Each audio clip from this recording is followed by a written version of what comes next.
안녕하세요. 주식비더 머니버디입니다. 어니스트입니다. 저희 유튜브 구독자분이 한 분이 이런 질문을 남기셨어요. ETF 파생 선물 등으로 해칭을 안 하시냐, 어니님은. 보니까 이제 주식만 하시는 것 같은데, 해칭을 한다면은 어떻게 하는지 궁금해 하시는 것 같고, 안 한다면은 왜 어떤 이유로 안 하는지, 다른 표현으로 말하면은 자산 배분에 대한 질문 같기도 하거든요. 자산 배분에 대해서 어니님은 어떤 생각을 갖고 계시고, 어떻게 하고 계신지 좀 얘기를 들어보는 시간을 가져보겠습니다. 네, 제 주관적인 약간 철학이나 생각에 대한 이야기 같은데요. 결론부터 담백하게 말씀드리게 되면은 생각하신 대로 저는 주식에 집중을 하고 있는 건 맞고요. ETF나 이제 선물 옵션 이쪽 파생 상품 쪽은 해외 주식도 얘기를 하시는 것 같고. 네, 그거를 안 하는데 스토리가 나름 있습니다. 실제로 저는 투자를 공부하고 전공하고 하면서 선물 옵션 쪽은 오히려 잘한다면 잘 알아요.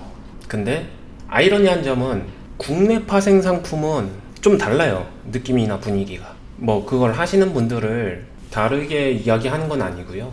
제가 생각하고 제가 다루는 결하고는 많이 달라요. 다르게 말하면 제가 그 시합장에서 잘한다 못한다를 이야기하기가 너무 난해해서 제 기준에서는 조금은 더 도박적 요소가 존재를 하기 때문에 그렇게 되면 주력인 주식 투자마저도 흔들릴 수 있는 여지가 커서 안 하는 거고요.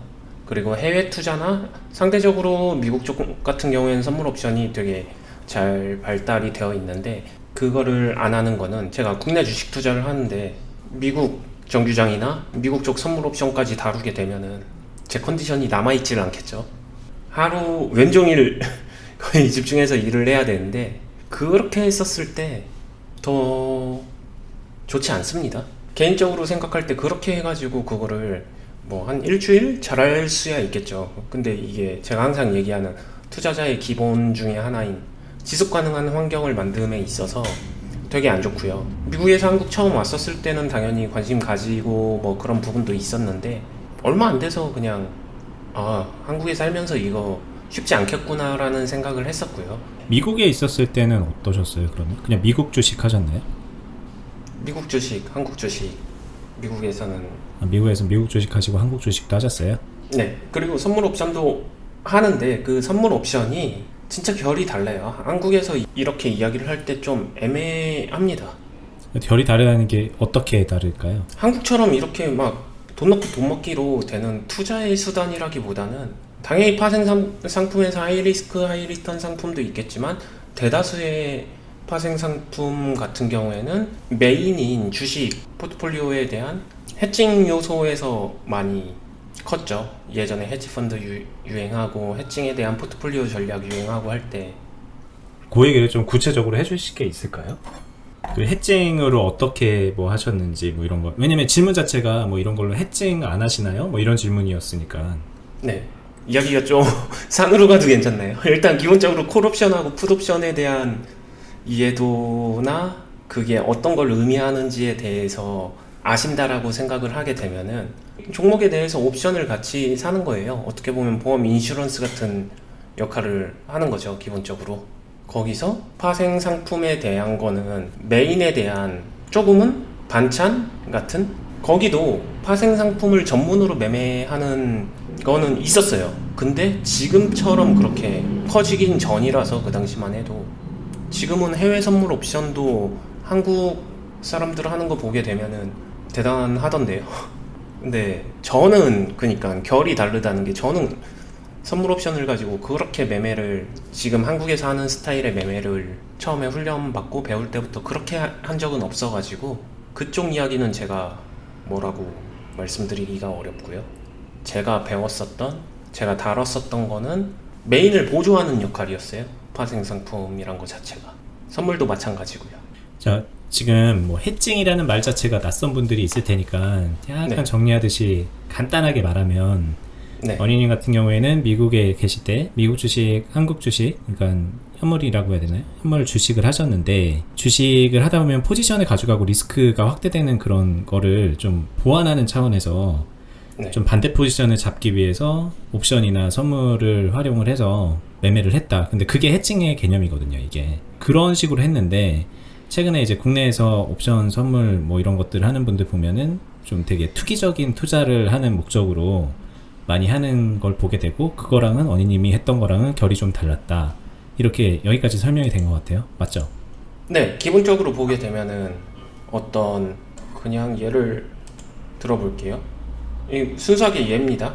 화인베스틸은 주가가 이런 식으로 움직이게 되면은 가격의 변동성에다가 옵션 값을 걸어두는 거거든요. 거기에 따른 계약이에요. 이거의 최초의 태생은 말 그대로 보험용이었고 해칭을 위함이었어요. 화인베스틸이 급격히 가격 변동이 생길 때 콜옵션이나 풋옵션을 통해서 이거를 방어를 하고 그에 따른 가치를 일정 전략 수치값 안으로 넣기 위해서 이런 것들을 많이 사용을 했었거든요. 근데 그렇게 되면 화인베스트라는 종목이 있는 상태에서 옵션이 들어가는 건데, 제가 느끼는 지금의 선물 옵션은 이 메인 빼고 이걸로만 베팅하지 않나요? 저걸로만 베팅한다 아니다를 떠나서 이제 저걸로 하는 사람들이 나오는 거겠죠? 이렇게 방송 같은 걸 하고. 다들 저렇게 한다고는 보기 어려운 게, 다 한다가 아니라 이제 주객이 좀 바뀐 현상을 많이 느끼면서, 주객을 바꾸고 나서는 제가 잘 못하니까 제가 아는 거랑도 다르고 해서 저는 이 시합장에서 좀 뒷걸음질을 친 게 맞고요. 아, 저게 이게 다들 약간 해칭의 개념을 가지고 옵션 등을 다루고 있으면, 그러면 이제 언니님도 뭐 지금 와서 해볼 수 있다고 생각을 하실 텐데, 일단은 저거 자체로 투기적 움직임이 보여지고 있으니까 해칭의 수단으로서도 그렇게 적합하지 않다고 판단을 하신 건가요? 비율이 안 나와요. 옛날 때 해칭이 나왔을 때의 비율하고 지금하고 다릅니다. 그게 무슨 말일까요? 비율이 안 나온다는 게? 계약의 조건 값이라고 해야 되는데, 그게 과거만큼, 제가 아까 보험이라고 비유를 했잖아요. 보험도 값이 좋은 것들은 점점 없어지게 하고 계속 개선을 하면서 어찌됐든 투자자가 조금이라도, 그러니까 확률적으로나 아니면 수치적으로 불리한 값을 제공을 하잖아요. 그렇게 설계를 하는 거고, 카지노 게임도 그렇고 이거 파생 상품도 그래요. 그게 잘못됐다, 나쁘다 그런 게 아니라, 예전에는 그 값을 그래도 조금 능동적인 운영으로 커버가 가능한 상황이 간혹 있었는데, 지금 시대는 글로벌 시대고 정보가 전부 다 공유되고 교류되고 해가지고 어려워졌죠, 많이. 예전에 해칭이 몇 개 나라 돌려가지고 이거 잡으면은 내용이 산으로 갈 것 같은데, 알비트레이지라고 해가지고 무조건 절대 수익 플러스 나오는 구간이 만들어지고 막 이런 보물찾기 같은 게 가능했던 시절이 있었어요. 근데 이런 게 지금은 그냥 안 나온다라고 보시면 되거든요. 그래서 달라진 게, 우리나라에서도 헤지펀드라는 단어가 되게 유행을 했다가 지금은 그냥 기본 중에 기본일 뿐, 지금은 헤지펀드라는 개념 자체가 되게 모호해요. 사실상 완벽한 헤지는 존재하지 않거든요.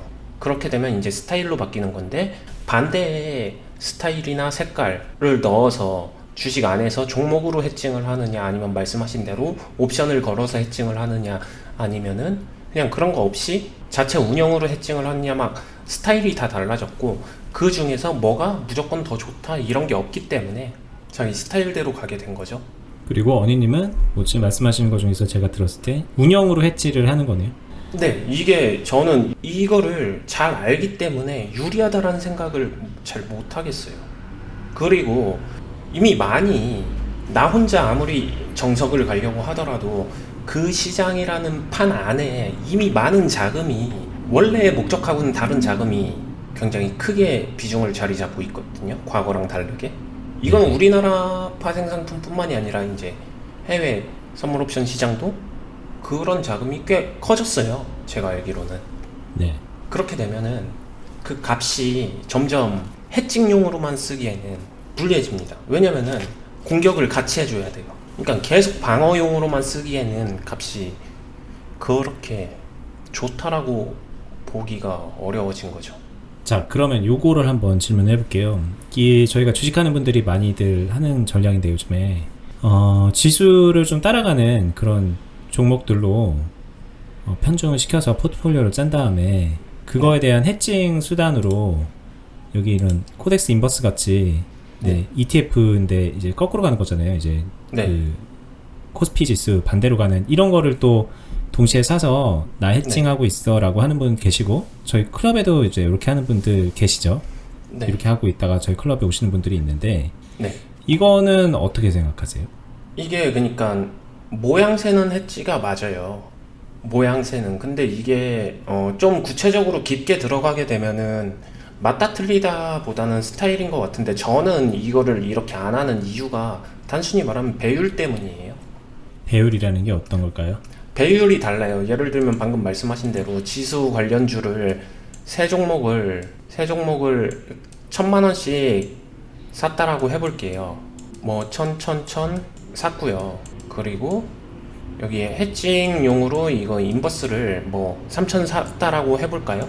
그렇게 되면은 시장이 빠져서 얘가 빠진 거를 얘가 올라줘서 이 수익이 얘네들의 하락률을 제로가 되는 해칭을 하는 거잖아요. 네. 근데 일단 이게 안 나오고요. 당연히 ETF 종류마다 계약된 배율이 다르기 때문에 다 다르겠지만 이게 거의 안 나올 겁니다. 단순히 계산해도.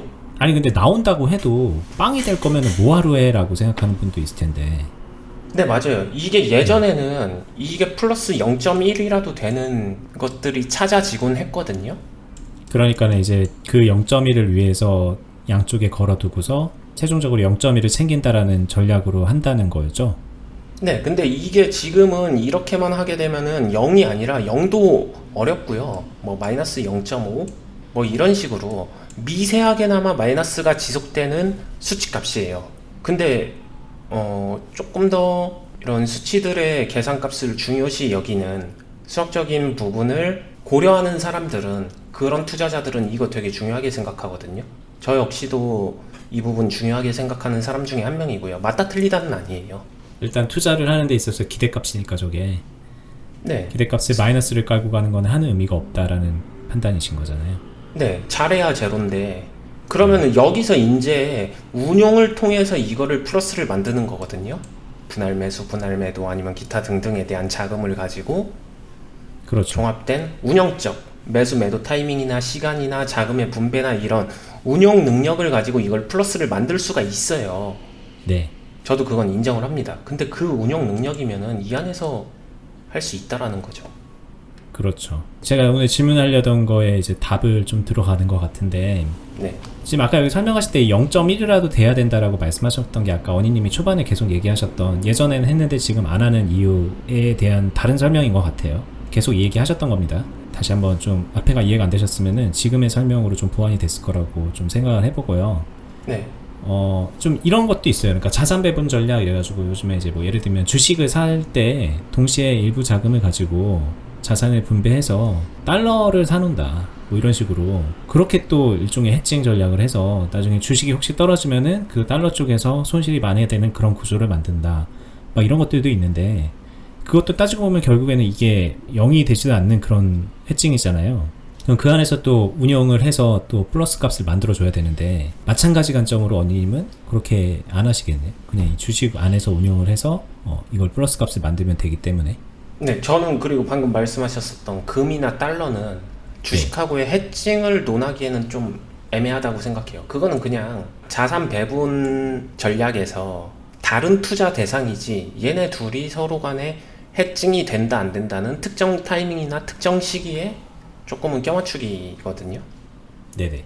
두 개의 스타일이, 투자의 스타일이 굉장히 달라요. 금이나 달러 둘 다 특정 밴드 안에서 컨트롤 되는 것들이거든요.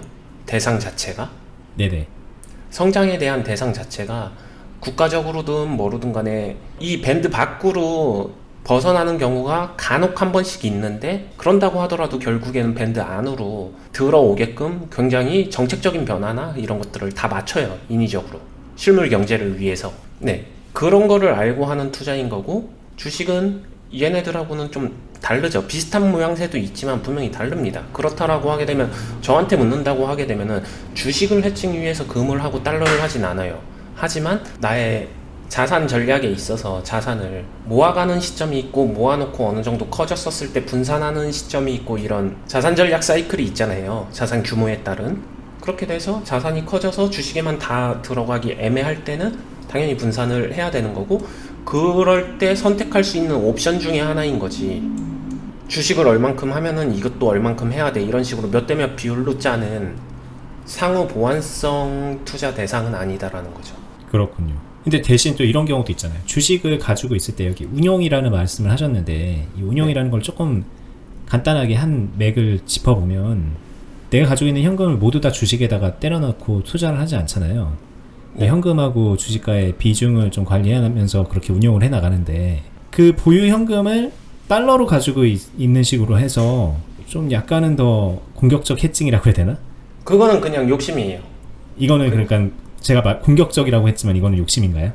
네, 일타쌍피잖아요. 이미 제가 말했었던 예전 과거 영상에서도 많이 했었던 목적의 대상이 한 가지가 아니라 두 마리 토끼를 같이 잡는 거죠. 왜냐면 마음속으로는 이미 현금을 여기서 사용할 건데, 근데 기다리는 동안에 여기 달러로 보유하면서 저쪽에서 수익률도 노려볼 거야. 이게 이미 두 마리 토끼인데, 두 마리 토끼를 노리면 항상 반대의 그림자도 존재한다는 거죠. 여기서 돈이 필요한데 달러 떨어져 있으면은 더 이상 현금이 아니죠. 그렇죠. 종목으로 물린 거 매도하고 현금 확보하는 거랑 별반 다를 바가 없어지는 상황이기 때문에 네. 이거는 될 수 있는 건 아니라고 생각합니다. 그게 가능하려면은 뭐 그 정도죠. CMA 그런 정도인데, CMA급으로 진짜 언제든 현금화가 되는 그런 정도? 근데 그건 이자가 되게 미비하긴 하지만 그래도 그 정도라면은 생각해 볼 수 있겠지만 금이나 이거는 잘 모르겠습니다.